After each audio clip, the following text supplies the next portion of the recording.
Ya, kembali di 8-11 Show. Pemirsa, sekarang kita akan masuk ke pembahasan mengenai kreatif dalam panganmu atau alternatif makanan selain nasi. Kalau kita tahu, masyarakat Indonesia ini kan pemakan nasi. Tapi dari jumlah penduduk 200 juta jiwa, tidak selamanya kita bisa bergantung pada nasi. Untuk itu diperlukan atau berani kita harus mencoba alternatif makanan selain nasi. Kalau kita lihat makanan Indonesia ini punya makanan alternatif selain beras, selain nasi, ada singkong, ada ubi-ubian, ada jagung, sagu, dan juga lain sebagainya. Nah, untuk itu, kalau kita lihat dari segi kesehatannya pula, makanan-makanan alternatif itu lebih baik kandungan gizinya, bahkan dari segi kesehatan, kandungan kadar gulanya pun lebih rendah daripada nasi. Nah, kita akan bahas ini bersama seorang ahli gizi, yakni Dr. Penny Hedi, PMKM, terkait dengan alternatif makanan selain nasi. Selamat pagi, Dok. Selamat pagi. Dok, ini udah ada makanan yang disiapkan ini. Tadi mau masak apa? Saya sedang siapkan makan siang ini di sini. Ini ada ubi merah. Ubi merah. Ya. Okay. Keju buat sumber protein, lalu mungkin sayuran di sini. Sayur saya pakai brokoli. Oke. Nah, kalau Mas Hariman tahu biasanya makanan yang saya masak ini biasanya dipakai dengan menggunakan kentang. Jadi dia sebenarnya western food. Tapi di sini saya buat modifikasi untuk lebih kita bisa mengganti nasi atau kentang tadi, saya pakai ubi merah. Ubi merah. Nah, oke, saya pelan-pelan sekalian siapin ya, Mas ya. Nggak ada nasinya? Nggak ada nasinya. Ini tapi untuk makan siang. Tapi kalau dilihat dari kandungan gizinya atau nutrisinya ini sama saja atau lebih baik justru atau gimana, Dok? Kandungan gizinya secara nutrisi dia cukup karbohidrat, protein juga dengan sumber mineral dari sayuran. Tetapi yang lebih utama adalah bahwa si ubi merah ini punya kadar glikemik atau dia artinya glikemik itu ini. Maksudnya dia tidak cepat menaikkan kadar gula darah di dalam tubuh kita. Nah, dibandingkan dengan si beras. Kalau beras ini dia punya glikemik indeks yang tinggi, dia di atas 70 sehingga dia punya kemampuan untuk cepat menaikkan kadar gula darah, sehingga insulin juga dipacu untuk keluar dengan banyak. Kemudian untuk dampak jangka panjang adalah pankreas menjadi exhausted, lelah. Nah, itu yang berdampak kepada terjadinya diabetes.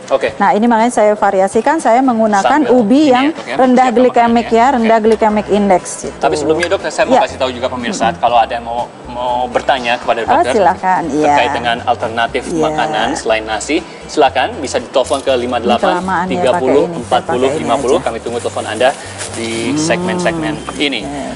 Oke, ini cuma ubi merah yang direbus ya, Dok. Betul. Tanpa bisa dipanggang, garam, betul. Tidak pakai apa-apa, rasa manisnya dan gurihnya sudah muncul sendiri dari si ubinya. Ya, betul. Ini dia saya susun di sini. Tapi sebenarnya banyak nggak sih ketersediaannya, Dok, kalau dari seluruh Indonesia ini terkait dengan ubi misalnya atau singkong ataupun apa tadi ada goyong goyong ya? Ini ganyong. Ganyong. Dia populer di Jawa Barat dan dia sedang populer. Dia untuk menurunkan kadar gula darah. Dia sangat baik untuk menurunkan kadar gula darah. Jadi Indonesia sebenarnya punya kan makanan-makanan. Sebenarnya kita sangat variatif untuk sumber karbohidrat yang rendah glikemik indeks. Kita sangat variatif sekali. Sangat banyak sumber bahan makanan kita selain si beras sendiri. Ya, seperti yang tadi sagu juga punya nilai glikemik indeks yang rendah. Begitu juga jagung, bisa diganti jagung. Kadang saya kalau di rumah, mungkin ini variasi lain. Ingat dulu singkong, kalau di Jawa kita bikin jadi apa? Sawut ubi atau sawut singkong untuk sarapan gitu ya.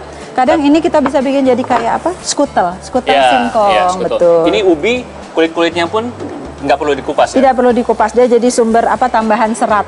Selain walaupun dia sudah berserat, dia tambahan serat, jadi sangat baik buat kita. Sekarang masukin keju. Ini keju kalau misalnya ada yang penyakit. Oh iya, kalau yang punya masalah dengan kolesterol, kejunya bisa diganti dengan keju low fat. Sudah banyak yang jual sekarang. Ini simple sebenarnya menunya. Enak sekali, iya. Udah keju masukin. Singkong, betul. Ini bumbunya, lalu bubuk paprika, lada. Tidak ada penambahan garam di sini karena nanti terakhir kita akan masukkan daging asap yang mungkin dia sudah cukup ada rasa asinnya.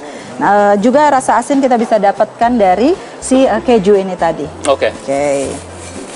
Baik, ini sudah siap sebenarnya. Kita masuk ke panggangan. Dipanggang di oven kira-kira 10 menit. kita sudah ada penelpon, Dok, Harfah dari Brebes. Harfah, silakan. Halo. Selamat pagi, Ibu. Selamat pagi. Ada yang mau Pagi, silakan Mbak. langsung ditanya ke dokter. Kalau misalnya punya balita dengan penyakit diabetes, makanan yang cocok itu makanannya seperti apa, Bu? Bisa diulang sekali lagi, Harfah? Itu loh, Bu, kalau misalnya saya punya balita terkena diabetes, itu makanan yang cocok, itu makanan yang seperti apa untuk kesehariannya? Untuk Oke. balitanya, untuk ibunya? Untuk balitanya, Bu. Balita Oh, untuk balitanya. Oh, oke. diabetes, kira-kira Iya. alternatifnya selain nasi mungkin. Baik, kalau sudah di atas 2 tahun, di mana balita tersebut sudah bisa makan yang agak kasar, Mbak, yang tadi atau contoh menu di sini yang saya masakkan bisa untuk diberikan balitanya. Cuma kalau dilihat di sini ubinya dipotong agak besar, ini bisa dipotong nanti dicincang-cincang lebih kecil dengan tambahan protein, entah mungkin mau ayam cincang atau daging cincang juga bisa. Itu akan sudah mengamankan aman untuk dia yang sudah mungkin terkena diabetes di usia yang muda begitu. Oke, kalau kita melihat dampak kesehatannya dari makanan-makanan ini, Dok, sebenarnya lebih baik ya daripada makanan nasi ya. Oh, sangat baik sekali karena dia dijamin glycemic indexnya atau kadar gula darahnya memang lebih rendah sekali. Kalau perbandingannya gimana, Dok? Apakah satu mangkok nasi atau satu sendok nasi itu sama dengan berapa misalnya ubi atau singkong? Kalau kalorinya 100 gram nasi yang 175 kalori, Ya. dia punya kalau ubi dia di sekitar 150 atau 150 gram ubi atau singkong nilai kalorinya sama. Sama, Tetapi glycemic indexnya kalau nasi di atas 70, sedangkan ubi ini dia di bawah sekitar 60. Jadi dia sangat Oke. rendah. Saya Baiklah. masukin oven ya, kita Masuk masak ke di oven nih kira-kira sementara 10 menit ya 10 menit, Mas. sementara kita tunggu ini Iya. matang, nanti kita akan jeda dulu. Kami akan kembali nanti dengan segmen bahas lagi. Usai jeda berikutnya, tetaplah bersama kami di 811 Show.